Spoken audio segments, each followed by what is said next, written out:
I was telling myself that, well, let me give the child a chance to be with his dad, to be with her dad. That little girl witnessed a lot of violence. Our next guest is Nadege, joining in from Haiti. Nadege shares with us that she has always been a high achiever. However, her life turned upside down when she met the love of her life.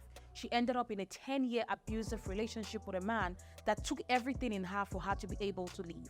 We moved together in 2000 when I gave birth to my first child. And this is when, exactly right after the child was born, that I started to witness signs of violence. He was always promising, well, things are going to get better. That will not happen again. And I believe him. But the person couldn't control himself. I was telling myself that, well, let me give the child a chance to be with his dad, to be with her dad.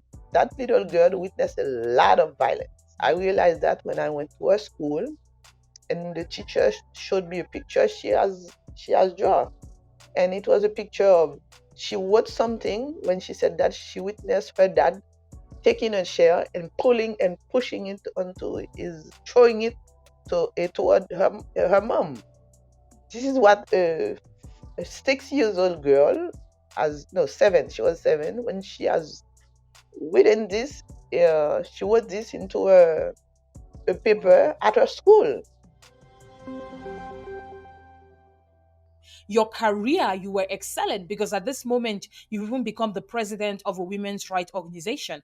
How are you reconciling the both? You are the face of women empowerment, women's justice, but behind the scenes at home, you're dealing with a decade of violence. What are you telling yourself to, will I say, justify your act or even validate what's happening? Because I'm thinking that it must be difficult to be able to accept that this is who you are, but this is what is happening at home.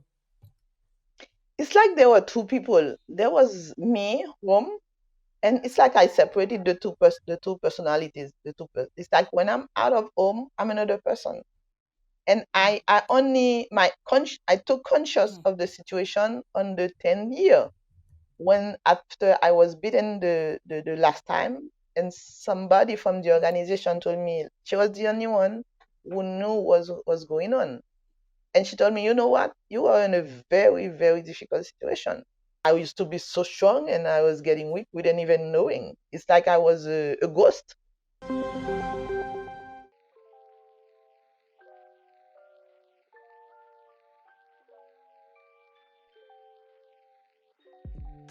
Our safe house is in a secret location simply because we do not want perpetrators. They can try and find out where is a safe house and come and see, is my wife there? So now, when you decided to leave and you told him you wanted to leave, how did that, what did that conversation look like? On the day we were in a car, and I chose the wrong moment to tell him that I'm leaving for good this time. And he was so angry, he started to punch me. And when he started to do so, I tried to open the door in the car and to just run away. And he gripped me by my t-shirt and he even tear it off. And he said, "You're staying in the car because I need to talk to you. I will decide when for you to leave the car." And he will be talking loud and very angry. And when I try to talk, he will punch me, saying that, I didn't tell you to speak yet. You let me talk. When to speak, I will tell you. Then when he will ask questions, so me, I didn't know what to do anymore because he's talking. I tried to talk. He punched me to say to stop, you shut your mouth. And when he asked a question, I didn't know if I should talk or yet. And he will punch me to say, now you can talk. I want an answer. So that was the situation in the car. I was totally lost because I was getting punches and punches and punches in the head. My head was really, I feel Jeez. that my head You was. know that when women want to leave abusive relationship, it's even at that time that their life even gets in more danger. But as we wrap up our conversation now and you look back, what are some of the key takeaways? What would you want another young person who's probably in that situation right now to know and learn from your own story based on what you've learned about yourself looking back? First, you follow your guts. It was clear for me there, right at the beginning, something in my mind. Your mind is not crazy. Remember, I said, I will change the person. first thing is you don't change Mm. people. Sorry, we don't have that power.